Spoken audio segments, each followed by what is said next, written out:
BA first year political science के students, आज हम फर्स्ट पेपर की फर्स्ट यूनिट का जो टॉपिक पढ़ने जा रहे हैं वो है राजनीति विज्ञान का विषय क्षेत्र, यानी कि स्कोप ऑफ पॉलिटिकल साइंस।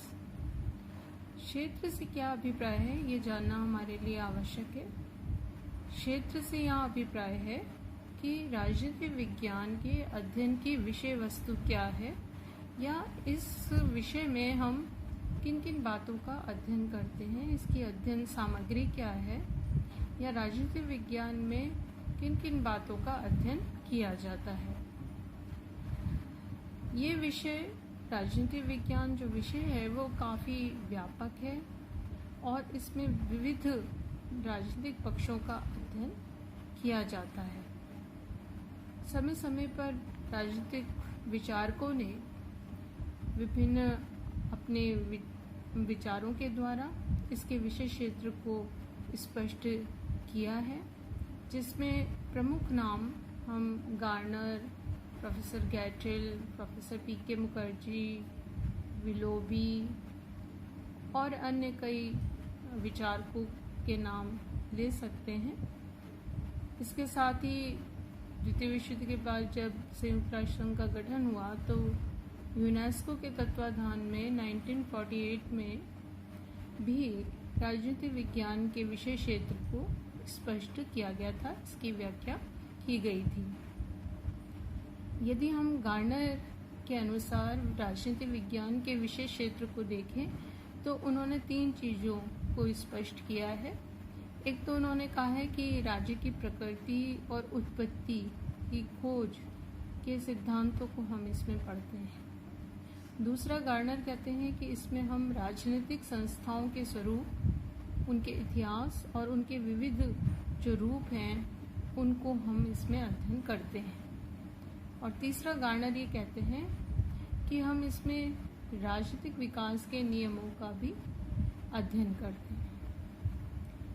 इसी प्रकार गैटल ने भी राजनीति विज्ञान की 3 प्रमुख बातों पर जोर दिया। पहला, वो ये कहते हैं कि राजनीति विज्ञान में हम राज्य की उत्पत्ति, राजनीतिक संस्थाओं और सिद्धांतों के विकास का अध्ययन करते हैं। दूसरा, वो ये कहते हैं कि इस राजनीति विज्ञान में हम राजनीतिक संस्थाओं और इसमें जो विद्यमान जो भी सिद्धांत हैं उनका हम अध्ययन करते हैं। और तीसरा ये कि जो भावी राज्य का स्वरूप होगा, आदर्श स्वरूप होगा, वो निश्चित करते हुए हम उसका भी अध्ययन करते हैं।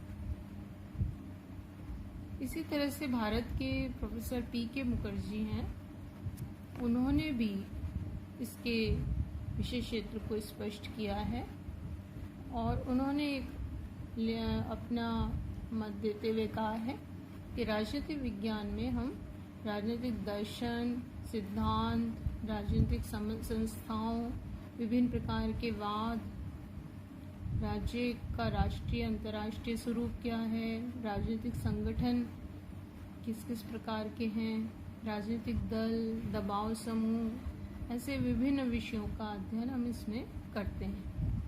प्रोफेसर विलोबी ने भी इसको एक्सप्लेन किया है। वो लिखते हैं कि राजनीतिक विज्ञान जिन जिन महान विषयों की व्याख्या करता है तो उसमें प्रमुख रूप से है राज्य, सरकार और कानून। ये 3 चीज़ों को जो है विलोबी ज़्यादा जोर दे रहे हैं। इसी तरह से यदि यूएनओ की जो संस्था है यूनेस्को, जिसका फुल फॉर्म है संयुक्त राष्ट्र संघीय शैक्षणिक, वैज्ञानिक और सांस्कृतिक संगठन, इसके तत्वाधान में राजनीति विज्ञान के विद्वानों का एक सम्मेलन हुआ था और उसमें भी कुछ निर्णय लिए गए थे और राजनीति विज्ञान के विषय क्षेत्र को स्पष्ट किया गया था। तो उसके अनुसार यदि हम देखें तो उन्होंने यूनेस्को ने एक तो राजनीति के सिद्धांतों पर जोर दिया, दूसरा राजनीतिक संस्थाओं पर जोर दिया, तीसरा राजनीतिक दल, दबाव समूह, लोकमत, इन पर जोर दिया।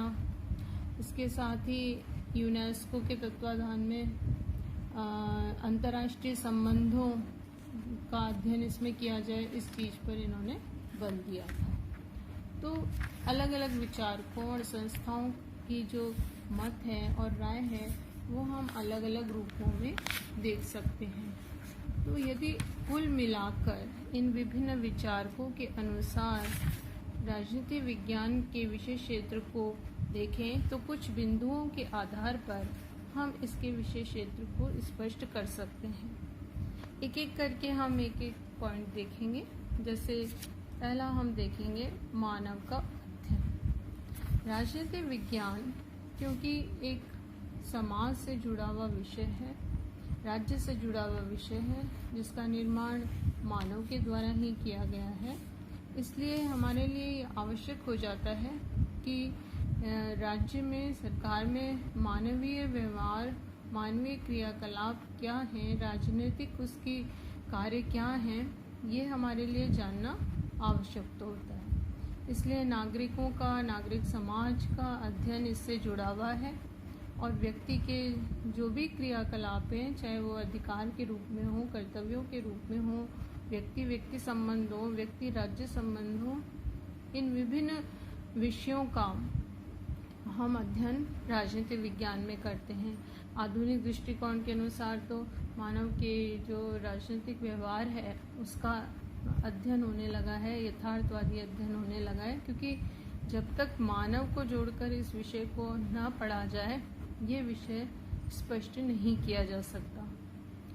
दूसरा जो राजनीतिक विज्ञान का विषय क्षेत्र है वो बिंदु है, हम इसमें राज्य का अध्ययन करते हैं। राज्य नामक संस्था हमारे विषय से जुड़ी हुई है। अरस्तु जो कि प्राचीन यूनानी राजनीतिक विचारक हुए हैं, उन्होंने भी लिखा है कि राज्य की उत्पत्ति जीवन के लिए हुई, यानी मानव को सुरक्षा देने के लिए, और आज भी राज्य कायम है वो इसलिए क्योंकि वो सद्जीवन के लिए उसका अस्तित्व बना हुआ है। सद्जीवन मतलब एक अच्छा आदर्श नैतिक जीवन व्यक्ति पा सके, और इसके लिए राज्य आज भी अस्तित्व में है। तो हम राजनीति विज्ञान में राज्य का अध्ययन करते हैं, राज्य नामक संस्था का अध्ययन करते हैं, जो एक अमूर्त रूप में है, लेकिन राज्य जो है वो एक महत्वपूर्ण विषय का केंद्र बिंदु है। राज्य कैसा रहा है और राज्य कैसा होना चाहिए, इस तरह की विचारधाराएं प्राचीन काल से आधुनिक समय तक विभिन्न विचारकों के द्वारा दी जाती रही हैं, इस पर अध्ययन किया जाता रहा है। बेसिकली हम राज्य के अध्ययन को 3 आधारों पर अध्ययन कर सकते हैं कि प्राचीन काल में राज्य की स्थिति क्या थी, मध्यकाल में कैसी थी, और वर्तमान काल में राज्य की स्थिति कैसी है, और भविष्य में राज्य जो है वो किस तरह का हो सकता है। जो प्राचीन काल का अगर हम राज्य का अध्ययन देखें तो उसमें हमारे विषय में जिन बातों का अध्ययन किया जाता है वो ये कि यूनानी नगर राज्यों को हम इसमें देखते हैं कि यूनान में छोटे छोटे नगर राज्य थे और उनकी व्यवस्था किस प्रकार की रही, उनसे संबंधित विभिन्न विचारकों ने अपने क्या विचार दिए हैं। प्लेटो और अरस्तु जैसे विचारकों को भी हम इसमें पढ़ते हैं हमारे विषय में।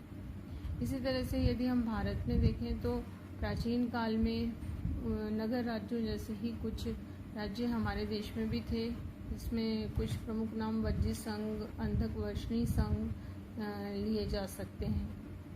तो हम प्राचीन काल के राज्य की जो स्थिति है उसको पढ़ते हैं। हम हमारे विषय में राज्य के वर्तमान समय का अध्ययन भी करते हैं, क्योंकि आज के समय में राज्य को राष्ट्रीय राज्य के रूप में देखा जाता है, जिसके 4 तत्व हों: भूभाग, जनसंख्या, सरकार, संप्रभुता, और राज्य के अंतर्गत जितने कार्य हैं, अनिवार्य, वैकल्पिक, सभी का बातों का हम अध्ययन करते हैं। राज्य के स्वरूप का अध्ययन करते हैं, राज्य की उत्पत्ति कैसे हुई, इन बातों का अध्ययन करते हैं। राज्य जो है उसका विभिन्न जो रूप हैं वो क्या हैं, आंतरिक रूप क्या है, बाहरी रूप क्या है, आंतरिक कार्य क्या है, बाहरी कार्य क्या है, राज्य का जो विदेश नीतियां हैं वो क्या हैं, अन्य देशों से संबंध किस प्रकार के हैं, कूटनीतिक संबंध क्या हैं, संधि समझौते और विश्व शांति और विश्व समस्याएं, विभिन्न प्रकार के विषयों को हम राज्य से जोड़ते हुए अध्ययन करते हैं। हमारे विषय में हम राज्य के भविष्य का, भावी स्थिति क्या होगी राज्य की, ये भी पढ़ते हैं। और उसमें हम एक कल्पना ये की जाती है कि भविष्य में ऐसा राज्य होगा जो कि एक विश्व संघ के रूप में होगा और संपूर्ण विश्व संघ होगा। और ये एक कल्पना है, अभी इसका चरितार्थ होना बहुत समय है, वो होगी या नहीं ये भी पता नहीं, लेकिन राज्य के भविष्य के बारे में भी विभिन्न विचारधाराएं रही हैं। वो अपने अपने तरीके से इसके राज्य की स्थिति को स्पष्ट करते हैं और हम उस सभी चीज़ों का अध्ययन इसमें करते हैं। भविष्य में लोकतांत्रिक जो आज व्यवस्थाएं वो कैसी होंगी, लोक कल्याणकारी राज्य बना रहेगा या इसमें परिवर्तन होगा, विश्व में क्या स्थिति होगी, तो ये सभी चीज़ें इससे जुड़ी हुई हैं। इसके साथ ही नेक्स्ट पॉइंट है सरकार का, हम इसमें अध्ययन करते हैं। यदि राज्य एक अमूर्त संस्था है तो उसकी मूर्त रूप है सरकार, गवर्नमेंट, और सरकार का अध्ययन हमारे विषय से जुड़ा हुआ अध्ययन है। प्रमुख रूप से बिंदु है जिस पर हम अध्ययन करते रहे हैं, प्राचीन से वर्तमान और आने वाले समय भावी अध्ययन, तीनों ही इसमें जुड़े हुए हैं। सरकार क्या है, सरकार के उद्देश्य क्या हैं, सरकार के विभिन्न रूप क्या हैं, सरकार के कार्य क्या हैं, सरकार के विविध अंग कौन कौन से हैं और वो क्या क्या काम करते हैं, उस पर आधारित जो सरकार के अंग हैं उनमें घनिष्ठ संबंध है या नहीं है, पृथक्करण है। तो इस आधार पर संसदीय और अध्यक्षात्मक विभिन्न प्रकार की शासन प्रणालियों को हम इसमें पढ़ते हैं और उनके कार्य क्या हैं, उनका गठन कैसे होता है। तो सरकार के राजतंत्रात्मक, संघात्मक, संसदात्मक, अध्यक्षात्मक विभिन्न जो प्राचीन से वर्तमान तक विविध रूप रहे हैं, उस सभी को पढ़ना हमारे विषय का विषय क्षेत्र है। इसके साथ ही हम हमारे विषय में स्थानीय, राष्ट्रीय और अंतर्राष्ट्रीय समस्याओं का भी अध्ययन करते हैं। स्थानीय स्वशासन संस्थाएं हमारे विषय से ही जुड़े हुआ टॉपिक है। राष्ट्रीय स्तर भी हमारे विषय से जुड़ा हुआ है और राष्ट्रीय के साथ साथ पूरा विश्व स्तरीय यानी अंतर्राष्ट्रीय स्तर भी हमारे विषय से संबंधित है।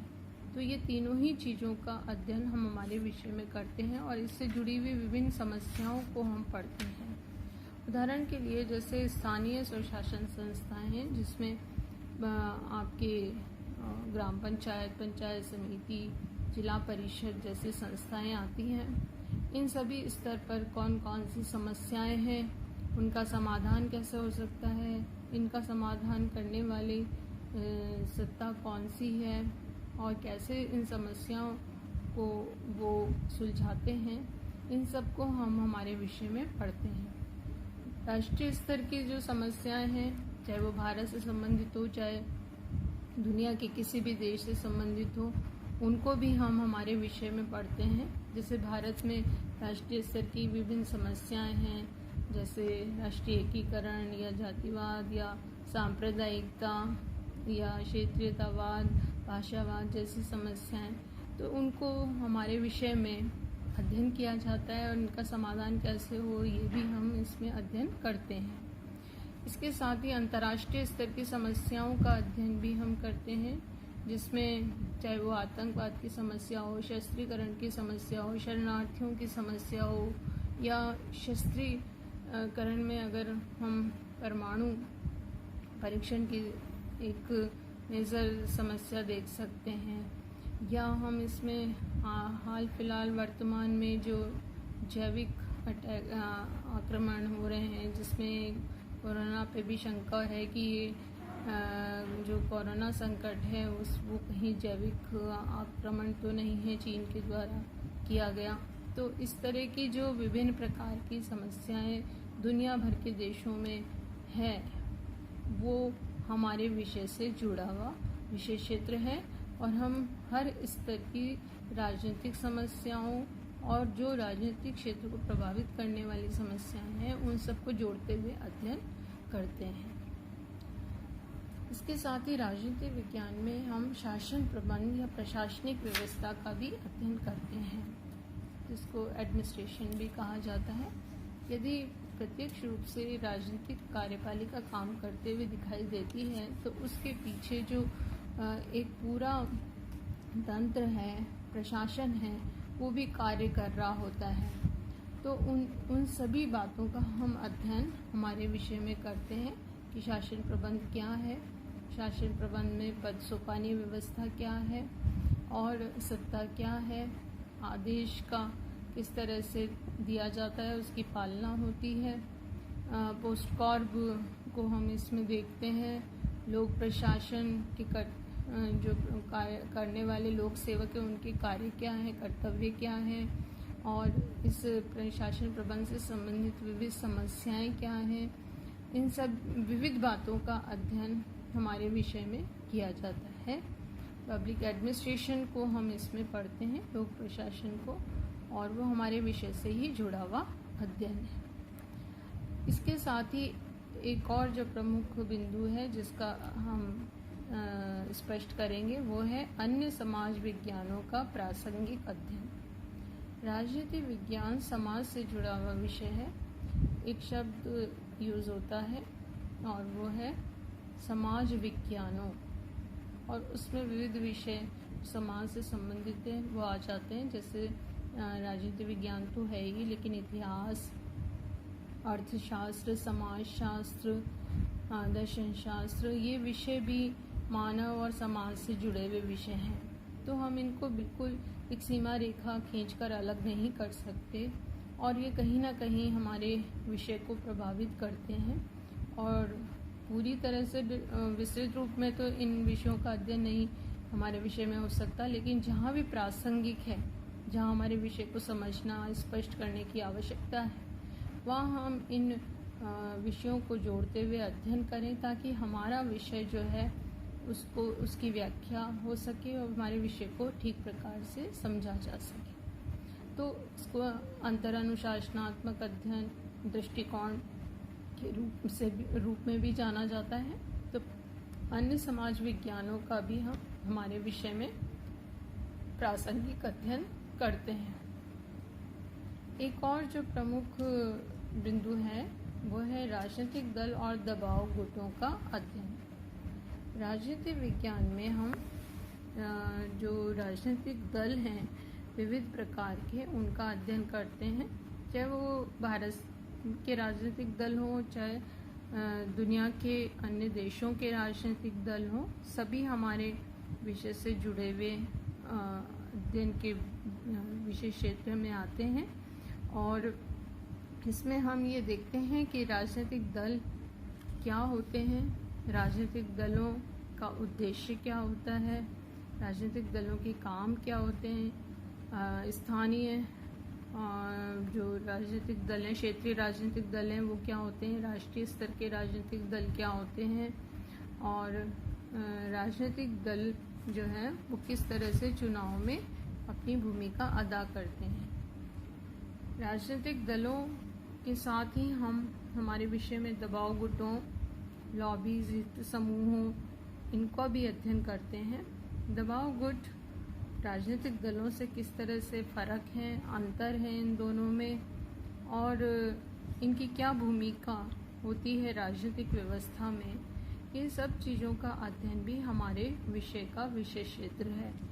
तो इन दोनों में अंतर भी किया जाता है, इनको स्पष्ट भी किया जाता है, और इनकी जो भूमिका है, इनके कार्य हैं, उनको भी हम हमारे विषय में अध्ययन करते हैं। जैसे उदाहरण के लिए राजनीतिक दलों का उद्देश्य सरकार बनाना है, लेकिन दबाव गुटों का उद्देश्य सरकार बनाना नहीं होता।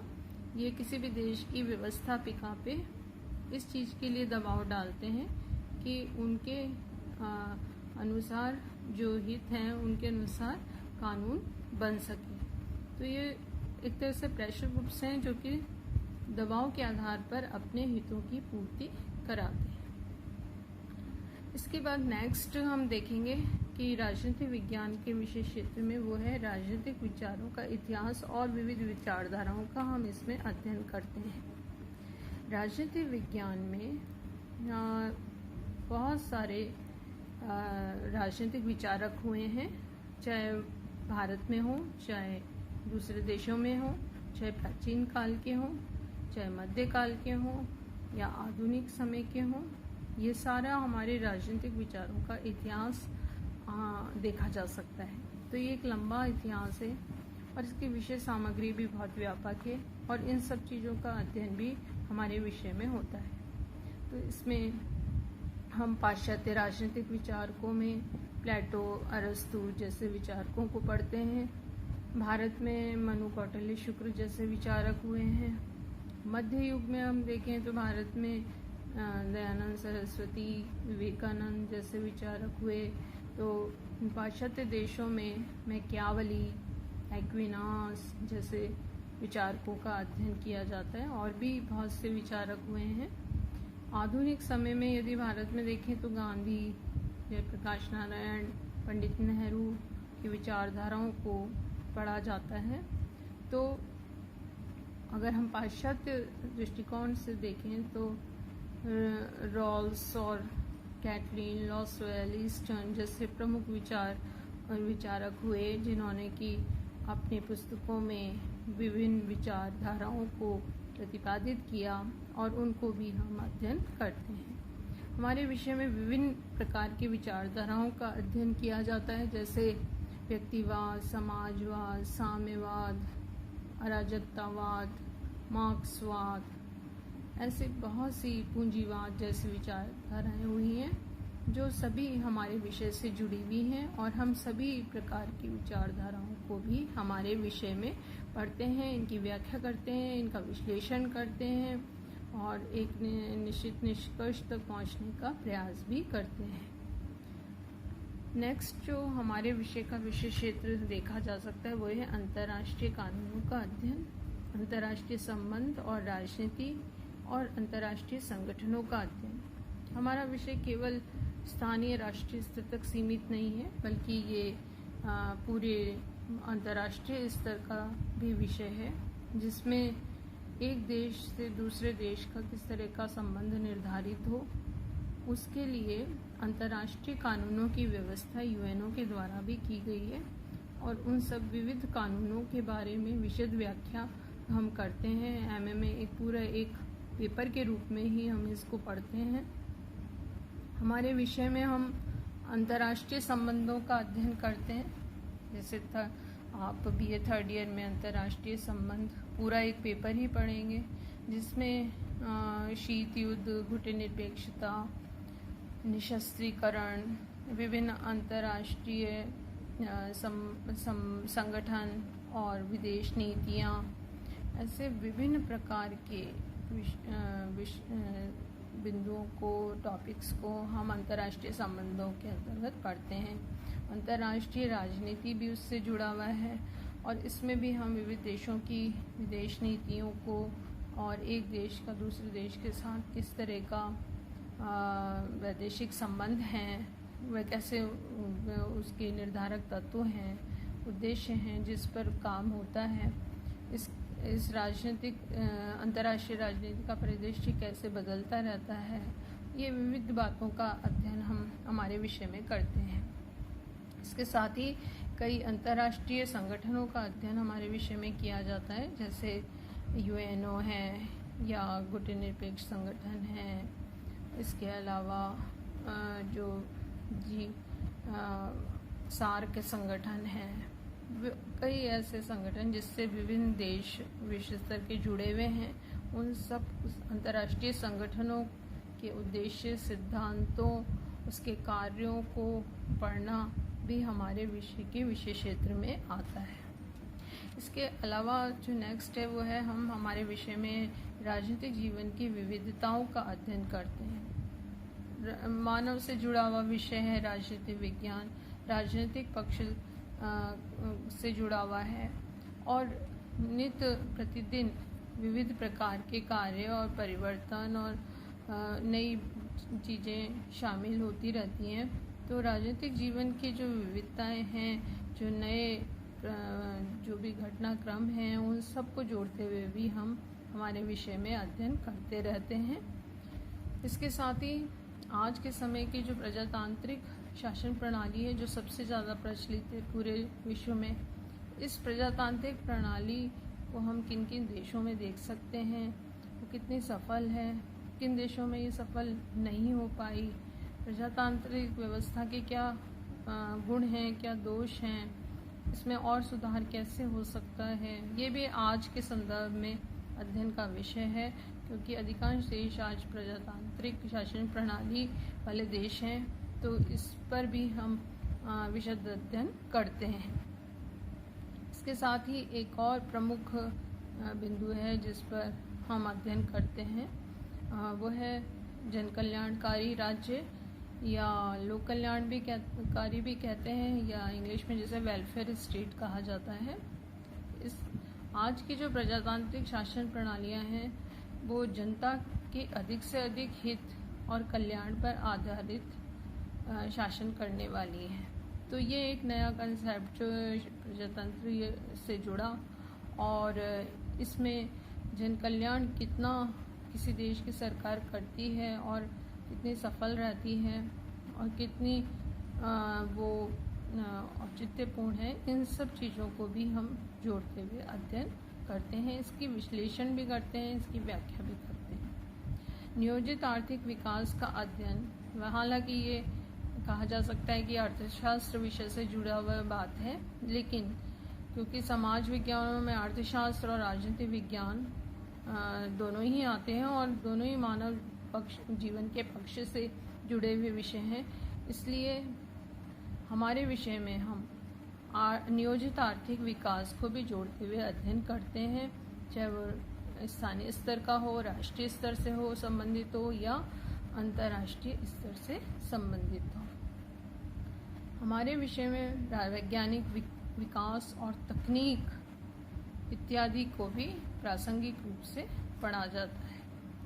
राजनीतिक विज्ञान वैसे कोई साइंस, प्योर साइंस से जुड़ा हुआ नहीं है विषय, लेकिन जहाँ भी दुनिया भर में वैज्ञानिक विकास हो रहे हैं और उसकी वजह से राजनीतिक क्षेत्र पर जो प्रभाव पड़ रहा है, विभिन्न देशों की जो पॉलिसीज़ बनती हैं, चेंज होती हैं और किस तरह से तकनीक से पूरी दुनिया एक हुई है और दुनिया के एक देश दूसरे देश को प्रभावित करते हैं, तो ये विज्ञान और तकनीक का जो विषय है, जहाँ प्रासंगिक होता है, जहाँ ज़रूरी है, वहाँ हम इसको जोड़ते हुए अध्ययन करते हैं और उससे विभिन्न देशों के राजनीतिक संबंधों, कूटनीतिक संबंधों पर क्या प्रभाव पड़ता है इत्यादि बातों का भी हम इसमें अध्ययन करते हैं। जैसे फॉर एग्जांपल कि परमाणु जो आविष्कार हैं वो एक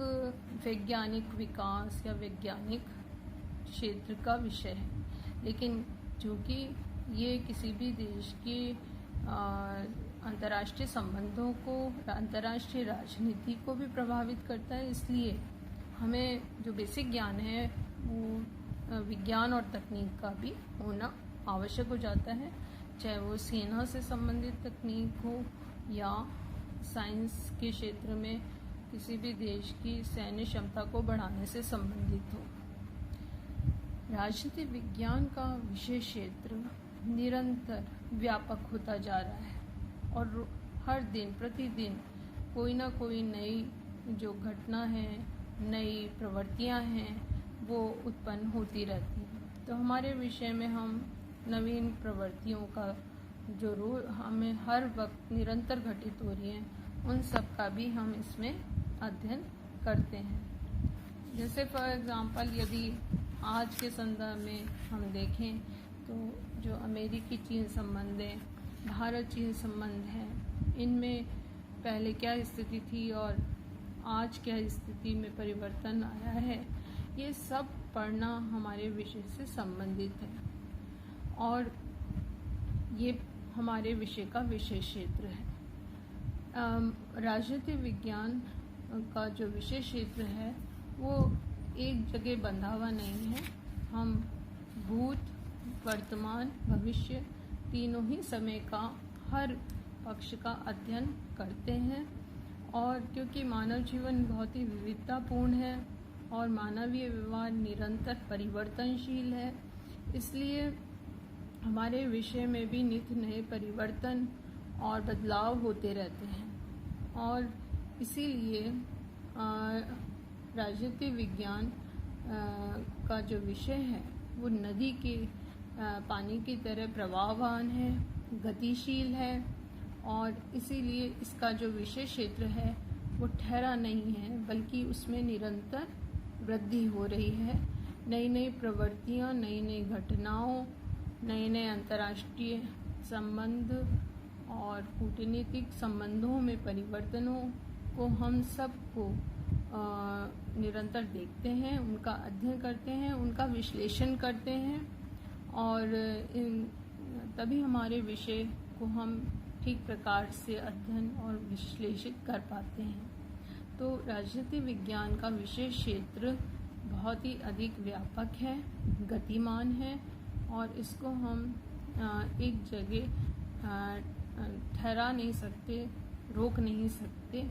हमें प्रतिपल हर वक्त घटित होने वाली सभी राजनीतिक घटनाओं का अध्ययन करते रहना होता है, चाहे वो पहले घटित हुई हो भूत में, चाहे अब वर्तमान में चल रहा घटनाक्रम हो, चाहे आने वाले भविष्य में जो घटनाएं घटित होंगी वो सब हमारे विषय से जुड़ी हैं, चाहे वो स्थानीय स्तर की हो, चाहे राष्ट्रीय स्तर की हो, चाहे अंतर्राष्ट्रीय स्तर की हो, चाहे वो किसी भी देश से संबंधित हो। विविध पक्ष हमारे अध्ययन के हैं और ये सारा विषय क्षेत्र हमारे राजनीतिक विज्ञान का देखा जा सकता है।